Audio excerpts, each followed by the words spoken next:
जानवर के पेट के अंदर ही तैयार हो रहा है क्या तुम्हारे लिए ताज़ा, खालिस, लजीज, लज्जत से भरपूर, ताकत से भरपूर तैयार हो रहा है क्या खालिस दूध। कहाँ तैयार हो रहा है? जहाँ गोबर भी है, खून भी है। जानवर ने खाया चारा, जानवर ने खाई घास, जानवर ने खाया अपना जो उसका वंडा है, गोत है, भूसा है, वो खाया, और वो खाने के बाद उसके पेट के अंदर ही बना क्या बना? गोबर। और क्या बना? खून। वो रब फरमाता है जब तुम दूध पीते हो, तुम्हारे उस दूध के अंदर, ऐ मुझे ना मानने वालों थोड़ा सोच कर बताओ, क्या उसमें गोबर का जायका आया है?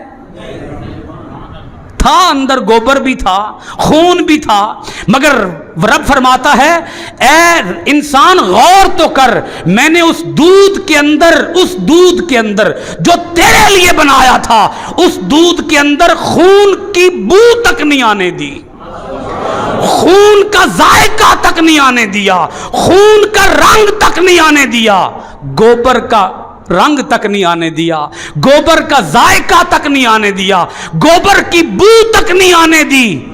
ऐ इंसान, दूध पीकर भी फिर मुझे भूल जाता है, दूध पीकर भी फिर भी तुझे मेरी याद नहीं आती, दूध पीकर भी फिर भी कहता है वो रब इंसान को मारने के बाद दोबारा जिंदा नहीं कर सकता। गौर तो कर, कभी दूध पी, जानवर का ताजा खालिस दूध पी, तो तुझे पता चले वो रब कितना बड़ा कारीगर है।